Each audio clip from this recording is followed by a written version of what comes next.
তারপরে আমরা কেন এই মুহররম মাস আসার আগ থেকেই এই কারবালার আলোচনা করি রে বাবা।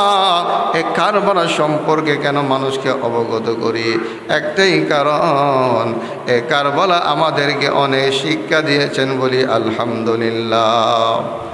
ইমাম হুসাইন বলেছেন, জগতের মানুষ, আমি ইমাম হুসাইন কারবালার ময়দানে শহীদ হব এটা আমি আগেই জানি। জানার পরেও কেন গেলাম ফুরাত নদীর পারে? একটাই কারণ, আমার নবীর উম্মতের মুক্তির ফাইসালার জন্য।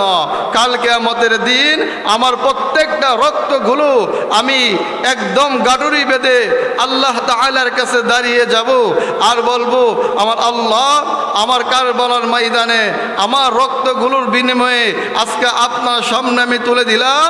কিন্তু আহলে বায়াতের মহাব্বতে যারা দু চোখের এক ফোঁটা পানি ফেলেতে পেরেছে, যদি আল্লাহর কাছে কবুল হয়ে যায়, তাহলে এটাই কাল কিয়ামতের দিন ওই বান্দা এবং বান্দির জন্য মাগফিরাতের মাধ্যম বলে একবার সুবহানাল্লাহ। এজন্য আমরা আহলে বায়াতদেরকে মহাব্বত করি। আল্লাহ রব্বে কারীম কোরআনে বলেছেন বিভিন্ন জায়গায় বিভিন্ন রকমভাবে, আহলে বায়াতের মহাব্বত হলো রাসূলকে পাওয়ার মাধ্যম, আর রাসূলের মহাব্বত হলো আল্লাহ পাওয়ার মাধ্যম বলি সুবহানাল্লাহ। এজন্য বাবাজির আমার, আমরা সর্বদাই যেন আহলে বায়াতের মহাব্বত নিয়ে আমাদের জীবনকে অতিবাহিত করি। আল্লাহ রব্বে কারীম সে তৌফিক দান করুক বলি আমিন। কারবালার ময়দানে যখন ইমাম হাসান এবং হুসাইন এরকমভাবে সকলকে জানিয়ে দিলেন যে আমার নানাজি রহমতপূর্ণ নবী আমাদেরকে আগেই পূর্বেই বলে গিয়েছেন যে আমরা একদল নামে মুসলমান, কিন্তু তারা ইয়াজিদি মুসলমান। তাদের কাছে আমরা ফুরাত নদীর পারে মুহররমের 10 তারিখে মাগরিবের আগ মুহূর্ত আমরা ইসলামের জন্য, আমরা সঠিক পথ টিকিয়ে রাখার জন্য ওই ফুরাত নদীর পারে আমরা শহীদ হব। এ কথা শোনার পরে যারা ইমানদার, যারা হুসাইনি প্রেমিক, তারা কষ্টে বিদিত হয়ে আহলে বায়াতের পিছন দিয়ে একদম শক্ত হয়ে দাঁড়িয়ে বলে একবার সুবহানাল্লাহ। আর যারা ইয়াজিদি মুসলমান, তারা মনে মনে ভাবতেছে, কিরে ইমাম হুসাইন কিভাবে জানলো যে আমরা তাকে আক্রমণ করার জন্য, আমরা তাকে ধ্বংস করার জন্য, আমরা তাকে শহীদ করার জন্য আমরা যে দিনের পর দিন মাশওয়ারা মিটিং করে যাচ্ছি, এটা তো তার কানে পৌঁছে দেওয়ার মতো কোনো শক্তিশালী লোক আমাদের মনে হয় নাই। তাহলে ইমাম হুসাইন জানলো কোথায় থেকে বলে একবার সুবহানাল্লাহ। বলেন তো, ইমাম হুসাইনকে জানিয়েছেন কে? রাহমাতাল লিল আলামিন নবী জানিয়ে গিয়েছেন বলে আলহামদুলিল্লাহ। এজন্য বাবাজিরা আমার, অন্তরের কান দিয়ে কথাগুলো শ্রবণ করবেন। ইমাম হুসাইন এরকম একজন আওলাদের রাসূল। আপনার নবী আমার নবী জানিয়ে দিলেন, জগতের মানুষ, ইমাম হুসাইনকে ছাড়া আমি রহমতপূর্ণ নবী কখনো খাবার খাইতাম না বলি সুবহানাল্লাহ। ইমাম হুসাইনকে ছাড়া আমি রহমতপূর্ণ নবী কখনো বল পোশাক পরিধান করতাম না। ইমাম হুসাইনের মহাব্বত যার অন্তরে পাওয়া যাবে, তারা আমার প্রেমিক, তারা আমার প্রেমিক, তারা আমার উম্মত। কাল কিয়ামতের দিন ওই প্রেমিক উম্মত ছাড়া আমি রহমতপূর্ণ নবী জান্নাতে প্রবেশ করব না বলি সুবহানাল্লাহ। কিন্তু দেখা যায় আজকাল আমরা বলি, প্রায় সময় আমরা বলি আমরা রাসূলের উম্মত হয়ে ভাগ্যবান। কিন্তু আমার কথা হলো, এই সমাজের মধ্যে, এই জামানার মধ্যে অনেকেই শেষ নবীর উম্মত হয়েছে, কিন্তু শেষ নবীর উম্মত হওয়ার পরেও তারা ভাগ্যবান হতে পারে নাই বলি নাউযুবিল্লাহ। কে জন্য ভাগ্যবান হতে পারে নাই? ও আমার বন্ধুরা, আল্লাহ রব্বে কারীম জানিয়ে দিয়েছেন, যারা নবীকে মানবে তারা জান্নাতি দল হবে, যারা নবীকে মানবে না তারা জাহান্নামী দল হবে। শেষ জামানার মধ্যে এক শ্রেণীর লোক রাসূলের উম্মত হওয়ার পরেও রাসূলকে চিনে না, রাসূলকে জানে না, রাসূলকে মানে না, রাসূলের দুশমনি করে, রাসূলের সম্মান শোনার পরে কটূক্তি করে। ওই উম্মতগণ উম্মত হওয়ার পরও কপাল পোড়া বলে নাউযুবিল্লাহ। উম্মত হলেই চলবে না। উম্মত হওয়ার পরেও যদি আমরা রাসূলের কটূক্তি করি, রাসূলের শান সম্মান, রাসূলের রিসালাত সম্পর্কে আলোচনা করার পরে, শ্রবণ করার পরে যদি আমাদের সহ্য না হয়, তাহলে বুঝতে হবে আমার ভিতরে রাসূলের মহাব্বত নাই। যদি মহাব্বত থাকতো তাহলে রাসূলের সম্মান, রাসূলের ইজ্জত, রাসূলের রিসালাত সম্পর্কে আলোচনা শোনার পরে আমাদের অন্তরে শান্তি অনুভব হতো বলে একবার সুবহানাল্লাহ। জান্না বাবাজিরা আমার, ওই মুহররমের 10 তারিখ এরকম একটা বিতরক কাহিনী করেছেন। সব কিছু মহান রব্বে কারিমের ইশারাই হয়েছেন। তারপরে আমরা কেন এই মুহররম মাস আসার আগ থেকেই কারবালা আলোচনা করি রে বাবা? কারবালা সম্পর্কে কেন মানুষকে অবগত করি? একটাই কারণ, কারবালা আমাদেরকে অনেক শিক্ষা দিয়েছেন বলি আলহামদুলিল্লাহ। ইমাম হুসাইন বলেছেন, জগতের মানুষ, আমি ইমাম হুসাইন কারবালার ময়দানে শহীদ হব এটা আমি আগেই জানি। জানার পরেও কেন গেলাম ফুরাত নদীর পারে? একটাই কারণ, আমার নবীর উম্মতের মুক্তির ফাইসালার জন্য। কাল কিয়ামতের দিন আমার প্রত্যেকটা রক্তগুলো আমি একদম গাডুরি বেঁধে আল্লাহ তাআলার কাছে দাঁড়িয়ে যাব আর বলবো, আমার আল্লাহ, আমার কারবালার ময়দানে আমার রক্তগুলোর বিনিময়ে আজকে আপনার সামনে আমি তুলে দিলাম। আমার নবী দেখলাম সারাটা বছর, সারাটা জিন্দেগি উম্মতের মায়ায় কান্নাকারি করেছেন। ইয়া আল্লাহ, আজকে যদি আমার সেই নবীর উম্মত জাহান্নামে যায়, আমি কারবালার ময়দানে শহীদ হওয়ার কোনো মানে আসে না এখানে। আল্লাহ, আজকে আমার রক্তের বদৌলতে আপনি আমার রাসূলের গুনাহগার উম্মতদেরকে আপনি জান্নাত দান করেন বলে একবার সুবহানাল্লাহ, আল্লাহু আকবার বলেন। ইমাম হুসাইন, ইমাম হাসান এবং হুসাইনের কাহিনী হলো, আপনারা জানেন ঈদের দিনে মা বাবারা যতই কষ্ট করুক, মা বাবা হক পুরান কাপড় পরিধান করে, কিন্তু সন্তানের জন্য নতুন কাপড় আনার চেষ্টা করে কি করে না? চেষ্টা কীরকম চেষ্টা? মানে নিজের জীবন দিয়ে চেষ্টা করে। কারণ আমার ভাই, আমার ভাতিজা, আমাদের সমাজের লোকেরা নতুন পোশাক পরিধান করে ঈদগাহর ময়দানে নামাজ পড়তে যাবে, আমার কলিজার টুকরা সন্তান পুরান পোশাক পরবে, আমার বাবার সহ্য হতে পারে?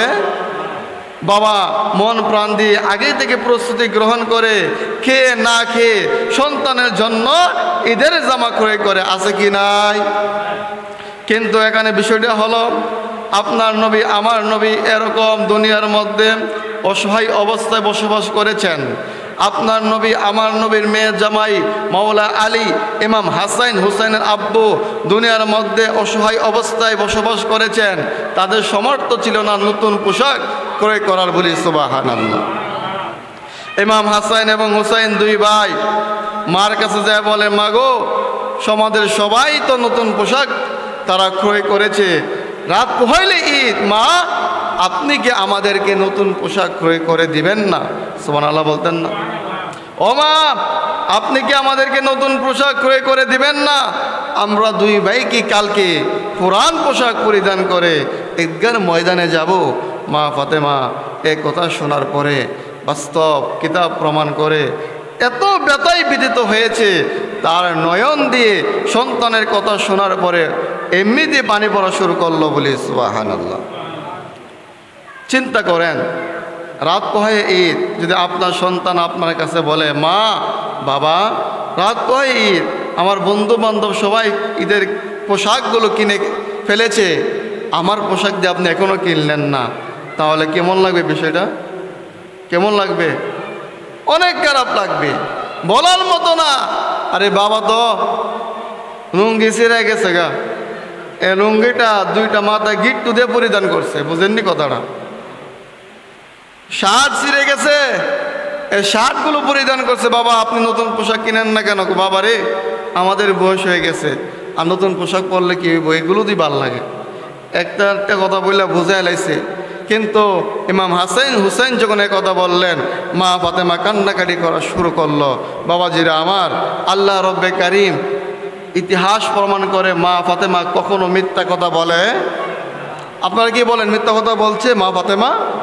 কখনো মিথ্যা বলে নাই, কিন্তু সেদিন সন্তানকে সান্ত্বনা আর কি দিয়ে দিবে? বলছে, বাবা আমি মা দর্জির দোকানে তোমাদের দুই ভাইয়ের জন্য কাপড় দিছি বলি সুবহানাল্লাহ। আসলে কি দিছে? আসলে কি দিছে? দেই নাই। কিন্তু সন্তানকে কি বলে সান্ত্বনা দেবে?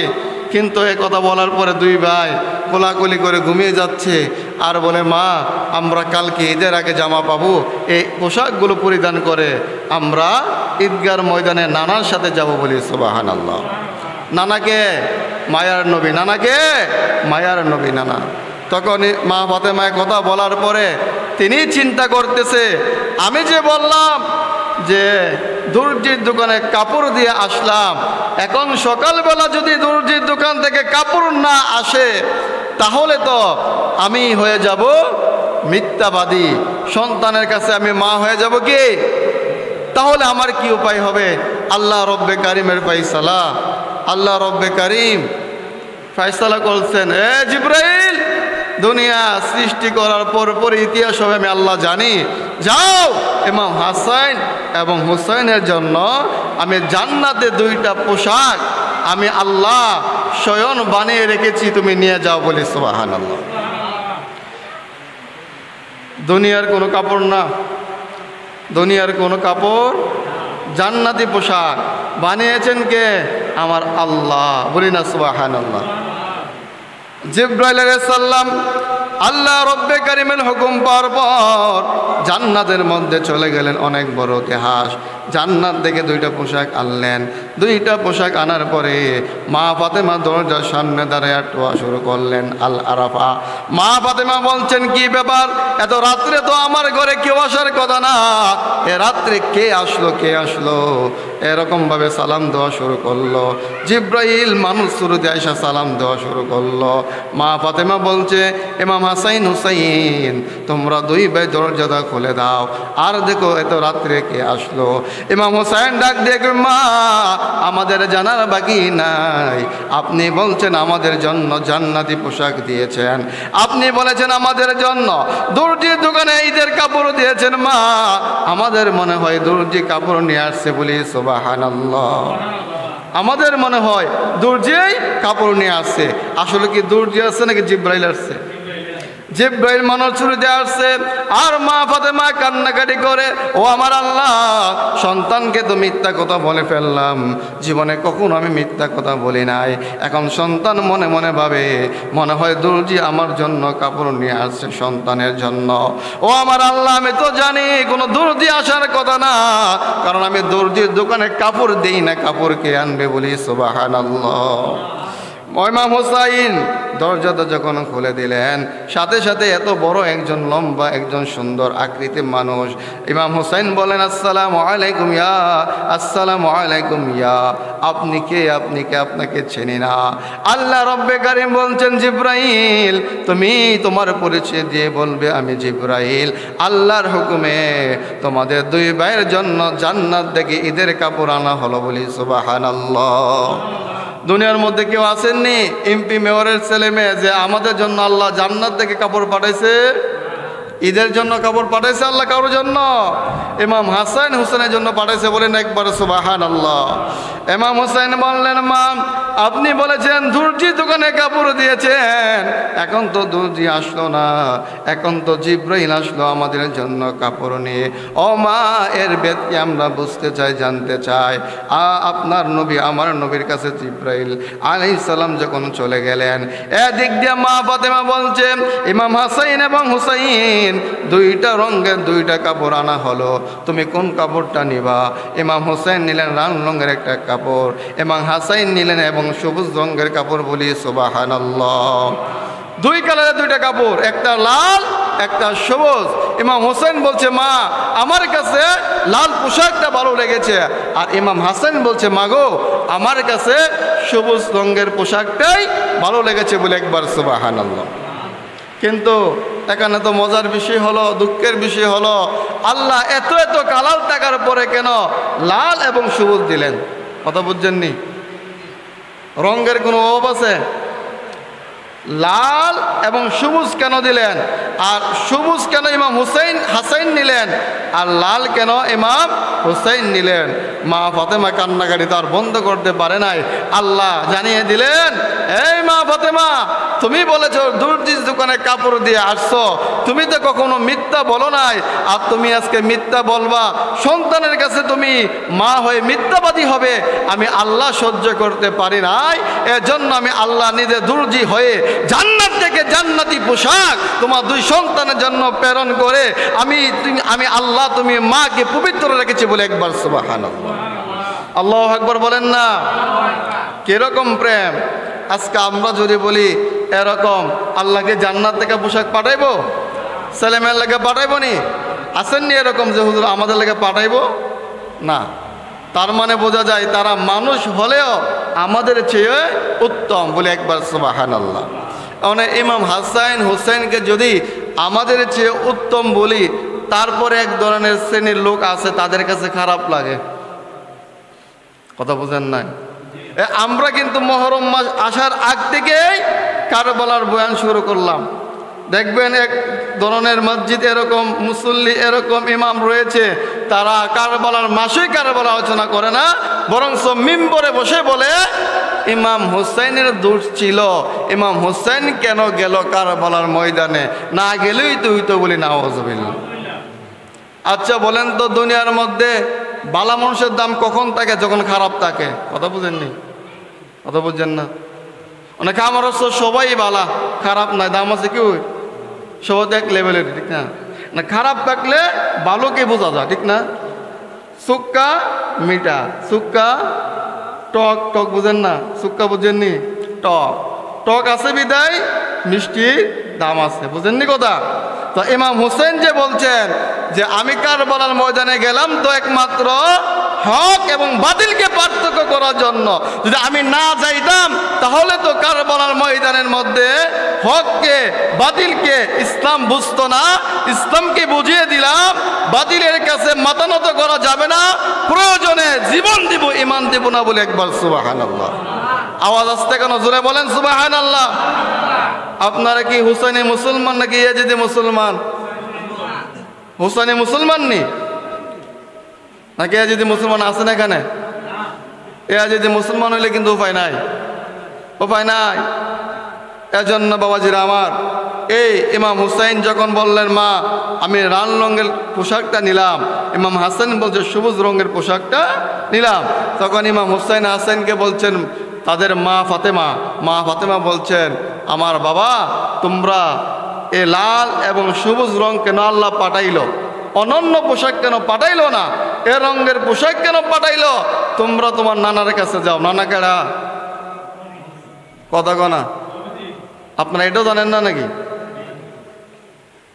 ইমাম হাসান হুসেনের নানাকে মা বলতেছে, মা ফাতেমা হলো মা বলতেছে যদি এই দুইটা পোশাকের ভেদ জানতে চাও তাহলে চলে যাও নানার কাছে। বলি সুবহানাল্লাহ। গেলেন নানার কাছে, ইয়া রাসূলুল্লাহ ইয়া হাবিবাল্লাহ, নানা গো, আল্লাহ রব্বে কারীম জান্নাত থেকে কেন সবুজ এবং লাল রঙের কাপড় পরিধান করার জন্য পাঠাইলো? আপনার নবী আমার নবী লাল রঙের এবং সবুজ রঙের কাপড় দেখে মায়ার নবী কান্নাকাটি করা শুরু করলো। এদিক দিয়ে মা ফাতেমা কান্নাকাটি করে। ইমাম হাসান এবং হুসেন ছোট মানুষ, তারা বলে নানা গো আমার, ও আমার মা, রাত তো ঈদ, কত আনন্দের বিষয়, আপনারা কেন কান্নাকাটি করেন? বলি সুবহানাল্লাহ। কেউ রাত তো ঈদ, আল্লাহ জান্নাত থেকে কাপড় বাড়াইছে, খুশির খবর, তা আপনারা কান্দেন কেন? প্রশ্ন জাগে না? আমার রাসূল তো জানে আল্লাহ কেন লাল এবং সবুজ পাঠাইছে। আমার নবী বলতেছে ইমাম হাসান হুসাইন তোমাদের সামনে বলবো না এক কাপড়ের ভেদ কি, আমি বলবো তোমার মার সাথে তোমরা একটু আজগির চলে যাও। বলি সুবহান আল্লাহু আকবার বলেন, তোমরা একটু আড়ালে চলে যাও। মনোযোগ, গুরুত্বপূর্ণ কথা বলছি বাবা, ইতিহাস জেনে নেন। তখন আপনারা তো মনে করছেন কিচ্ছা কইতাছে, আরে যেদিন কারবালার ময়দানে এরকম ইতিহাস হয়েছিল সেদিন বুঝছিল তারা যে কি হয়েছিল। তো চিন্তা করেন যে আমরা শুনতেছি আর পড়াইতেছি, এটাই না? কোন বাবা পারবে, কোন নানা পারবে তার নাতিকে তার সন্তানকে ইসলামের জন্য কুরবানি করতে? হাত তোলেন তো দেখি। পারবে না। সামনে বললো, পিছন যে বলবে দরকার নাই। কিন্তু তারা জান্নাতি হওয়ার পরেও, জান্নাতের সর্দার হওয়ার পরেও আমাদের জন্য, আমাদের মায়ায় জীবনকে তারা কুরবানি করেছে বলে একবার সুবহানাল্লাহ, আল্লাহু আকবার বলেন। আজকে আলোচনা হবে, সভাপতি সাহেব আসলে আমি ম্যাক ছেড়ে দিব, কথাগুলো শুনেন। আপনার নবী আমার নবী বলছেন, এই মা ফাতেমা, আমি ইমাম হাসান এবং হুসাইনের সামনে আমার কথাগুলো বলবো না। ইমাম হাসান এবং হুসাইনকে বলো আড়ালে চলে যাওয়ার জন্য। ইমাম হাসান এবং হুসাইন আড়ালে চলে গেলেন, আর কানগুলো পেতে রইলেন। দেখি মা এবং নানা তারা কি বলে আমরা শুনবো, বলি সুবহানাল্লাহ। মনোযোগ দেন, এটা কিচ্ছা কিন্তু এমনি কই না, এক কষ্ট করে অর্জন করেছি, একটু শ্রবণ করেন। প্রেম কাকে বলে?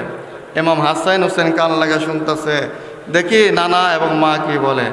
আপনার নবী আমার নবী কান্না বন্ধ করতে পারে না। মা ফাতেমা বলেন, ইয়া রাসূলুল্লাহ, ইয়া হাবিবাল্লাহ, নবী গো আপনি কেন কান্দেন? আল্লাহ তো জান্নাত থেকে পোশাক প্রেরণ করেছে, এটা খুশির সংবাদ, আপনি কেন কান্দেন? ইয়া রাসূলুল্লাহ, এখানে কান্দার কোনো বিষয় নাই, আপনি কেন কান্দেন? ইমাম হাসান এবং হুসাইনের মা যখন এই কথা বললেন, আপনার নবী আমার নবী বলছেন, ও মা ফাতেমা, তোমার কাছে আমি দুইটা কাপড় কেন আল্লাহ প্রেরণ করলো?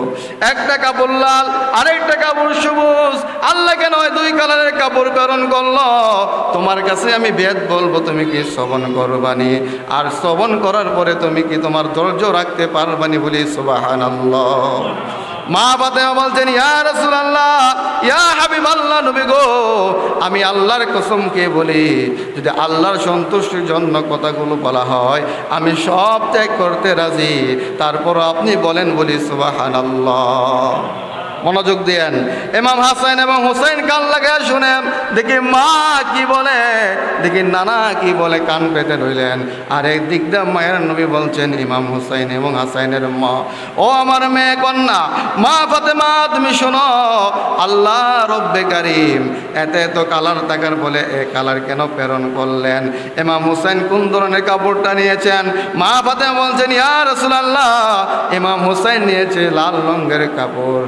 আমার নবী বলছেন, ও মা ফাতেমা, তুমি কান্নাকারি কইরো না, তুমি তো দেখছো সারাটা বছর আমি উম্মতের জন্য কত কান্নাকারি করলাম, উম্মতের মায়া আরামের ঘুমগুলো আমি হারাম করে দিলাম। আমার আল্লাহ তাআলা তো দেখছেন, এজন্য আমার নাতিদেরকে আমার আল্লাহ কবুল করে, বলি সুবহানাল্লাহ। আপনার নবী আমার নবী বলছেন, মা ফাতেমা, ও মা ফাতেমা, আল্লাহ রব্বে কারীম ইমাম হুসাইনকে যখন লাল রঙের কাপড়টা দিলেন, এই লাল রঙের কাপড় দিয়ে তো ইমাম হুসাইন আনন্দ হয়ে গেল, ঈদ পালন করবে। কিন্তু দুঃখের বিষয় হলো লাল রঙের কাপড়টা হলো রক্তের কালার। ইমাম হুসাইন একদিন দুনিয়ার মধ্যে আমি থাকবো না, ও মা ফাতেমা তুমিও থাকবে না, মাওলা আলীও থাকবে না, কেউ থাকবে না। সেদিন শুধু তারা এতিম থাকবে, তাদের পাশে কেউ থাকবে না। অথচ আমার পিছনে নামাজ পড়ছে একদল মুসল্লি, তারা নিজের স্বার্থের জন্য আমার পাশে নামাজ পড়ার পরও দুশ্মন হয়ে যাবে। ইমাম হুসাইনের পিছনে নামাজ পড়েছে, কিন্তু তাদের স্বার্থের জন্য ইমাম হুসাইনের সাথে তারা দুশ্মনী করবে, তারাই নামাজ পড়বে, তারাই সেজদা দিবে, তারাই আমার নাম বলে জিকির করবে, কিন্তু স্বার্থ বুঝিয়ে রাখার জন্য মুহররমের 10 তারিখে ইমাম হুসাইনের গলায় তারা আঘাত করবে, আঘাত করে রক্তাক্ত করে শহীদ করে দিবে, বলি সুবহানাল্লাহ। মা ফাতেমা শোনার পরে কান্নাকাটি শুরু করলো, আর বলছেন, ইয়া রাসূলুল্লাহ, নবী গো, ও মায়ের নবীজি, আপনাকে দেখলাম জিন্দেগি ভরপুর উম্মতের মাইয়ায় কান্নাকাটি করলেন, কত ইহুদি খ্রিস্টানেরা আপনাকে টর্চার করলো, উম্মতের জন্য শুধু আপনি মুক্তির ফায়সালা খুঁজলেন। ইয়া রাসূলুল্লাহ, আমার কলিজার টুকরা ইমাম হাসান এবং হুসাইন আল্লাহর রাস্তায় শহীদ হবে, যদি এটা আপনার উম্মতের মুক্তির জন্য হয়ে থাকে, আমি মা ইমাম হুসাইনকে একবার কেন, মুহররমের 10 তারিখে 100বার যদি আল্লাহ জীবন দিত, ইমাম হুসাইনকে আমি হাসি মনে আমার ইমাম হুসাইনকে শহীদ করে দিতাম, বলি সুবহানাল্লাহ। এ আওয়াজ আমায় না বলে আল্লাহু আকবার। আল্লাহকে একবার কেন যে ইমাম হোসেনকে শতবারও জীবন দিত, ইয়া রাসূলুল্লাহ আমি আমার ইমাম হোসেনকে কারবালার ময়দানে বলতাম শহীদ হয়ে যাব সন্তান, তোমার গলার মধ্যে ছুরি লাগাইয়া দাও, কারণ এই রক্তের বদলতে আমার নবীর উম্মতেরা জান্নাতি হয়ে যাবে। আল্লাহ রব্বে কারীম জানিয়ে দিলেন, ইয়া রাসূলুল্লাহ নবী গো, মা ফাতেমা দোয়া করেছেন উম্মতের জন্য, আমি আল্লাহ কবুল করে নিলাম। কাল কিয়ামতের দিন ইমাম হুসাইন এ রক্তগুলো যখন আমার সামনে পেশ করবে, এ রক্তর বদলতে ইমাম হুসাইন যা ইচ্ছা করে তা উম্মত নিয়ে জান্নাতে প্রবেশ করবে। ব্যাপারটা কি ঘুমাইতেছেন নাকি আপনারা? বৃষ্টি আইতেছে, ভালো লাগতেছে, ঘুম ধরতেছে, ঠিক না? আরেকটু জোরে বলেন ইয়া রাসূলুল্লাহ, ইয়া হাবিবাল্লাহ। মা ফাতেমা বলছেন, ইয়া রাসূলুল্লাহ, ও ইয়া হাবিবাল্লাহ নবী গো, ইমাম হুসাইনের তো আমি বুঝলাম, ইমাম হাসাইনের ইতিহাসটা আপনি বলে দেন। ইমাম হাসাইন কেন সবুজ রঙের পোশাক পরিধান করবে? আপনার নবী আমার নবী জানিয়ে দিলেন, মা ফাতেমা ইমাম হুসাইনকে আল্লাহ সবুজ রঙের পোশাক দিয়েছেন এজন্য ইমাম হুসাইনকে মহরমের দিন একদম নিষ্ঠুর ইয়াজিদ বাহিনীরা বিষ পান করাইয়া তাকে শহীদ করে দিবে বলি নাউজুবিল্লাহ। আল্লাহু আকবার। বিষ পান করিয়ে শহীদ করে দিবে। এই মা ফাতেমা বিষ পান করার পর ইমাম হুসাইনের সারাটা শরীর সবুজ রঙে রঙ্গিত হয়ে যাবে। আমার আল্লাহ ইমাম হুসাইনকে জন্য ঈদের কাপড় সবুজ রং পাঠিয়ে দিয়েছেন, আর একটা সিঙ্গেল দিয়ে বলছেন, ইমাম হাসাইন হুসাইন এটা তোমাদের আনন্দের বিষয় হলেও এটা হবে কাল কিয়ামতের দিন উম্মতের মুক্তির ফয়সালা। বলি সুবহানাল্লাহ। আহলে বাইতের মহব্বত দরকার আছে কি নাই? নাকি আহলে বাইতের মহব্বত দরকার নাই? দরকার আসেনি? নবীর মহব্বত দরকার আসেনি? পাক পাঞ্জাতনের মহব্বত দরকার আসেনি? নাকি দরকার নাই? আপনারা করেননি ইমাম হাসান হোসেনকে মহব্বত? পাক পাঞ্জাতনের মহব্বত আসেনি অন্তরে?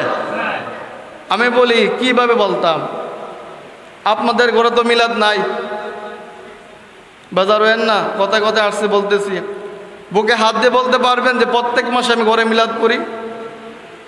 কয়জন আছেন? নাই। রাসূলের মহব্বত যদি থাকতো তাহলে ঘরের মধ্যে মিলাদ করতেন। বছর হয়ে যায় ঘরের মধ্যে মিলাদ পাওয়া যায় না, তো মহব্বত তো মুখে মুখে, ঠিক না? চেয়ারম্যানকে ভালোবাসি, ভালোবাসি, কেমন ভালোবাসি? আমার বাড়িতে না আইলে ভালো লাগে না, আসার পরে গরুর মাংস থাকলেও দেশি মুরগা লাগে। দেশি মুরগার বড় দেখি আমার চেয়ারম্যান রাজহাঁস পছন্দ করে, রাজহাঁসের মাংস দিয়ে খাওয়াইতে হয়। তারপরে হনা বিভিন্ন রকম আইটেম তৈরি করতে হয়, আয়া খাইব, তৃপ্তি মেটায় হাসি মুখে যাইব, তাহলে ভালোবাসা দেখা যাইব। আর নবীর মহাব্বত শুধু পকেটে নিয়ে ঘুরলাম, নবীকে ভালোবাসি, বছরে একবার করে মিলাদ প্রয়োজন নাই। কি সপ্তাহে মসজিদ একদিন মিলাদ, মুসল্লি নাই, কেমনে কইতাম আপনারা মহাব্বতকারী নবী? কেমনে কইতাম? নমুনা তো দেখা যায় না এরকম। নমুনা বুঝেননি? একটা তো নমুনা লাগে না, নমুনার মধ্যে তো এরকম নাই। আরে উঠতে বসতে আল্লাহর জিকির নবীর দুরূদ মুখে রাখেন, আল্লাহর জিকির নবীর দুরূদ মুখে রাখেন। এক সাহাবী বলতেছে, ইয়া রাসূলুল্লাহ কিয়ামত কখন হবে? কি হবে? ইয়া রাসূলুল্লাহ কিয়ামত কখন হবে? এরকম প্রশ্ন নবীকে করছে। তাই তো নবী গো, তুমি কিয়ামত যে পাগল হয়ে গেছো গা, কিয়ামতের লাগে কি তৈরি করছো? কথা বোঝেন না? ইয়া রাসূলুল্লাহ কিয়ামত কবে হবে? নবী বলতেছে, তুমি কিয়ামতের লাগে পাগল হয়ে গেছো, তো কিয়ামত যদি হয় তুমি কিয়ামতের জন্য কি প্রস্তুতি গ্রহণ করছো? কই ইয়া রাসূলুল্লাহ, মনোযোগ দেন, কই ইয়া রাসূলুল্লাহ আমার নামাজের বড়াই নাই, আমার রোজার বড়া নাই, আমার কোনো কিছু দান সদকার বড়াই নাই, কিন্তু একটা কথা বলতে পারি ইয়া রাসূলুল্লাহ, 24 ঘন্টা শয়নে স্বপনে আপনাকে স্মরণ রাখার চেষ্টা করি, আল্লাহর জিকির আমি অধিকারে পাঠ করি। আল্লাহ রব্বে কারীমের হাবিব জানিয়ে দিলেন, তোমার এটাই মুক্তির ফয়সালা। বলি সুবহানাল্লাহ।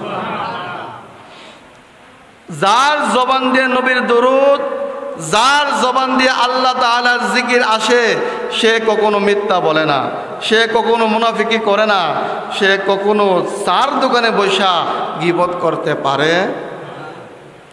আপনারা আওয়াজ আসতে কেন? এই আলোচনা মনে দরকার নাই না? গীবত আসেনি, মুনাফিকে আসেনি, মিথ্যা চলেনি, সব চলে। আবার নামাজও কোনো দিক থেকে কম নাই, এগুলো চলবে। সব কিছু করতে হবে কার জন্য? কথা বলে না কেন? সব কিছু চলবে কার জন্য? নাকি মানুষ দেখানো লেগে? হ্যাঁ, আখলিস দীনাকা ইয়াকফিকাল আমালুল কলিল। রাসূল বলেছেন অল্প আমল তোমার যথেষ্ট হবে যদি এটা আল্লাহর জন্য হয়। বলি সুবহানাল্লাহ। নিয়মিত যদি আল্লাহর জন্য করে থাকো, একটা সেজদাই কাল কিয়ামতের দিন তোমার মুক্তির ফয়সালা। সুবহানাল্লাহ বলেন। সভাপতি আসছে? হ্যাঁ, তো না এলে তো মাইক চাললে সমস্যা, কি কথা বলবেন আপনারা? এজন্য বাবাজির আমার, মহরম মাস আমি শেষ করে দেব। আমার বিষয়টা হলো কারাবলার বিষয়। আমরা শয়নে স্বপনে আহলে বায়তের পক্ষে আছি, পক্ষেই থাকবো বলি ইনশাআল্লাহ। যারা বলবে মিম্বরে বসে যে, যারা বলবে মিম্বরের মধ্যে বসে যে ইমাম হুসাইনের দুধ ছিল, ইমাম হুসাইন কেন গেল ফুরাত নদীর পারে যুদ্ধ করার জন্য, আপনি তাকে 3 তালাক দিয়ে বলবেন তোর মতো বন্ধু প্রয়োজন নাই, ইমাম হুসাইনের মহাব্বত রক্ত দিয়ে হলো আদায় করব, কারণ দুনিয়া থেকে বিদায় নিতে হবে, কাল কিয়ামতের দিন হিসাব দিতে হবে। সুবহানাল্লাহ। আরে মহাব্বত কাকে বলে জানেননি? আজকাল তো যুবকেরা প্রেমিকার জন্য হাত কাটে, আছে না? যুবকেরা প্রেমিকার জন্য গলায় দড়ি দেয়। আরে একটা সাধারণ মানুষের জন্য মহাব্বতে মশগুল হয়, মানে বুঝিয়ে দিল মহাব্বত করি, ভালোবাসি। তো সে যদি এটা করতে পারে নাপাক ভালোবাসার জন্য, আপনি তো আহলে বায়তকে ভালোবাসেন জান্নাত পাওয়ার জন্য। আহলে বায়তকে ভালোবাসে তো ইমানের অঙ্গ, আহলে বায়তকে ভালোবাসা তো জান্নাতে যাওয়ার মাধ্যম। পবিত্র ভালোবাসার জন্য আপনি ইমান বিক্রি না করে রক্ত জড়াতে পারবেন না। কথা বলেন না কেন? এক্ষেত্রে নাই। নবীর মহাব্বত আছে, কিন্তু কারো কাছে যে নবীর জন্য তালাক দিব এরকম কেউ আমরা নাই। আমি বলি আমার নবীর জন্য আমি সবাইকে তালাক দিতে রাজি, বাস্তব ইমানই কথা বলছি। আর রাস্তার মুসি নূর ইসলাম ফারুকী বলেছিলেন, যদি রাস্তার মুসিও আমার নবীর মহাব্বত নিয়ে ঘুরে, তার জুতাগুলো আমি মাথায় রাখবো, কারণ তার মহাব্বত আমার রাসূলের মহাব্বত অন্তরে রয়েছে। আর যদি এ দেশের প্রেসিডেন্টও আমার নবীর মহাব্বত অন্তরে ধারণ না করে, আমি তাকে আমার জুতার সমতুল্য মনে করি না। এ শিক্ষা দিয়েছেন আসহাবে সাহাব, জান্নাতিকারী। বলি সুবহানাল্লাহ। আসেননি একমত? আল্লাহ রব্বে কারীম সকলকে নবীর মহাব্বত পয়দা করে আমরা যে আমলে করি নবীর মহাব্বত রাখার তৌফিক দান করুক। বলি আমিন।